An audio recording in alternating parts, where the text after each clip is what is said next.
مجھے ہر صورت حسین اور مقبول قیدی چاہیے. تمہیں میری طاقت اور اختیار کا اندازہ تو ہوگا. تم نے انکار کیا یا پسو پیش کیا تو پھر نتائج بھگتنا پڑیں گے. ابا جی آپ کو کون انکار کر سکتا ہے؟ آپ تو 75 سالوں سے ہمارے مائی باپ ہیں. مسئلہ یہ ہے کہ ہمارے پاس نہ تو سونا ہے، نہ ڈالر، اور نہ ہی کوئی اور قیمتی اثاثہ. ایٹمی ہتھیار آپ ہمیں بیچنے نہیں دیتے. ہمارے پاس ایک ہی چیز ہے اور وہ ہے قیدی نمبر 804. کروڑوں کی خواہشوں کی سرمایہ کاری اس میں لگی ہوئی ہے. ہمارا نگینہ، ہمارا ہیرا، ہماری دولت وہی ہے. اسے آپ کو دے دیا تو ہم اور غریب ہو جائیں گے.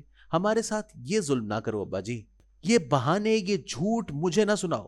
تم نے تو اسے قید رکھا ہوا ہے. اوورسیز تزادستانی مجھ پر اس کی رہائی کا دباؤ ڈال رہے ہیں. میری بیوی اور میں خود اس کا پرستار ہیں. سیدھی بات کرو، اسے قید سے باہر کیسے نکالو گے؟ ابا جی ہم کمزور ہیں. IMF سے امداد بھی آپ نے لے کر دی ہے. ہم آپ کو انکار نہیں کر سکتے. یہ آپ کا اپنا ملک ہے. ہم نے آپ کے کہنے پر افغانستان میں 2 جنگیں لڑی، لاکھوں لوگ مروا لیے. ابھی تک جنگ کے اثرات جاری ہیں. دہشت گردی رکنے میں نہیں آ رہی. آپ تو پنجے جھاڑ کر اس خطے سے نکل گئے اور ہمیں دشمنوں میں یکو تنہا چھوڑ گئے، اور کبھی پلٹ کر ہمارا حال تک نہ پوچھا. ہم نے تمہیں ہر بارے میں نقد ادائیگی کی، اسلحہ دیا، ڈالر دیے، امداد دی، قرضے معاف کیے اور کرائے، مگر تم ہمارے ساتھ ڈبل گیم کھیلتے رہے. بس اس قیدی نے ہمیں افغانستان سے نکلنے میں مخلصانہ مدد کی، اسی لیے میں اس کو ہر صورت میں رہا کراؤں گا. ابا جی کہاں انسانی جانوں کی قربانی اور کہاں مونگ پھلی جیسی امداد. ان دونوں کا کیا مقابلہ؟ ہم نے خون دیا ہے، آپ نے تو پسینے کے برابر بھی مزدوری نہیں دی. بھارت کے ساتھ اسٹریٹجک پارٹنرشپ اور ہمیں خالی وعدہ حور. ہم نے F-16 کی ادائیگی کی، وہ بھی ہمیں نہ مل سکے. پرزے اور تکنیکی سامان آپ ہمیں دیتے نہیں. ہم ڈبل گیم نہیں کھیل رہے تھے. ہمیں اندازہ تھا کہ کل کو ہم نے طالبان کے ساتھ ہی رہنا ہے. آج وہ ہمیں اتنا تنگ کر رہے ہیں. اگر آپ کے کہنے پر براہ راست ان سے لڑے ہوتے تو ہمارا کیا حشر ہوتا؟ مجھے میرے داماد کشنر نے بتایا ہے کہ تم لوگوں نے چھوٹے ابا جی سعودی عرب کے بادشاہ کے کہنے پر نواز شریف کو رہا کر دیا تھا.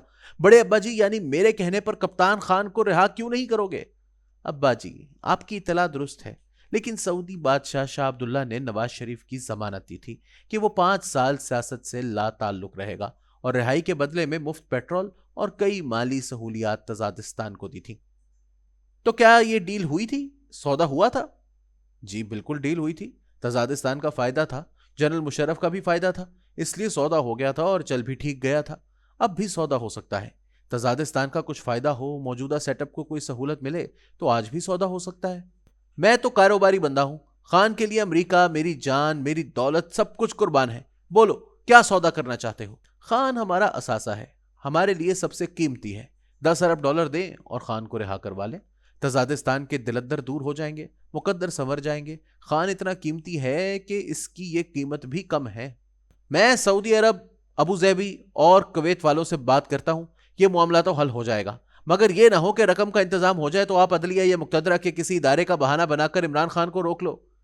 2 اور بھی ذیلی اور چھوٹی چھوٹی شرائط ہیں. ایک تو ہمیں خلیجی ممالک سے سستا تیل لے کر دیں، اور دوسرا صدارتی الیکشن مہم سے پہلے آپ نے بھارت اور پاکستان دونوں کے ایٹمی پروگرامز کو دنیا کے لیے بہت بڑا خطرہ قرار دیا تھا.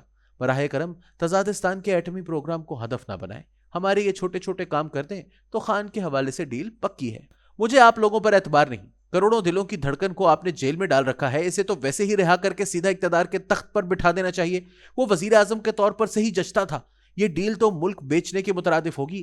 رہائی اس کا حق ہے، ڈیل اور سودا تو زیادتی ہے، مجرمانہ فعل ہے. آپ کو ایسے مطالبات کرتے ہوئے شرم آنی چاہیے. آپ تو تاجر ہیں، ساری زندگی آپ نے ڈیلیں کی ہیں اور رقم بھی کئی ایک کو دی ہے اور کئی ایک سے لی ہے. اس ڈیل میں کسی کا مفاد نہیں. ملک کا فائدہ ہے، خان کا فائدہ ہے، امریکہ کا فائدہ ہے، سب کا فائدہ ہے. اسی لیے سودا ہو سکتا ہے. ہمارا کوئی ذاتی فائدہ نہیں ہے، ملک کا فائدہ ہے. تمہارا معاشرہ بڑا تقسیم ہے، ادارے بھی تقسیم ہیں. تم ہر وقت اندرونی لڑائیوں میں مصروف رہتے ہو. مجھے شک ہے کہ یہ ڈیل جو تم مجھے آفر کر رہے ہو یہ صرف تمہاری اپنی طرف سے ہے. کیا اداروں نے مل کر اس پر سوچ بچار کر لی ہے؟ کیا یہ متفقہ فیصلہ ہے یا پھر ہوائی اڑائی ہے؟ ادارتی سطح پر تو ایسا کوئی فیصلہ نہیں ہوا. پیشکش آئے گی تو ریاستی ادارے غور و فکر کریں گے. مگر جب سے آپ برسر اقتدار آئے ہیں، غیر رسمی طور پر تزادستانیوں نے ایک رائے بنا لی ہے جس کا اظہار میں نے پہلے ہی کر دیا ہے. میرے داماد کشنر کو زلفی ڈیئر نے بتایا ہے کہ تزادستان تو 1-2 ارب ڈالر کے لیے اربوں کی منتیں کر رہا ہے. یہ 10 ارب ڈالر بہت بڑی رقم ہے، اسے کم کرو. ہم نے سب سے قیمتی چیز کا سودا کرنا ہے، اسے ہم سستا نہیں بیچ سکتے. تمہیں میری اور امریکہ کی طاقت کا اندازہ نہیں. ہم تمہیں روند ڈالیں گے، پتھر کے زمانے میں پہنچا دیں گے. آپ ہمارے ابا جی ضرور ہیں، مگر ہم شریر اور سرکش بچے ہیں. آپ ڈانٹتے رہے، ہم نے اپنا ایٹم بم بنا لیا۔ آپ ہمیں دھمکیاں دیتے رہے، ہم نے افغانستان میں طالبان کو زندہ رکھا۔ آپ ہمیں متنبہ کرتے رہے، ہم نے چین سے دوستی نہیں چھوڑی۔ آپ ہمیں انڈیا سے دوستی کرنے پر مجبور کرتے رہے، ہم نے مصالحت نہیں کی۔ ہم اڑ گئے تو کچھ بھی نہیں مانیں گے۔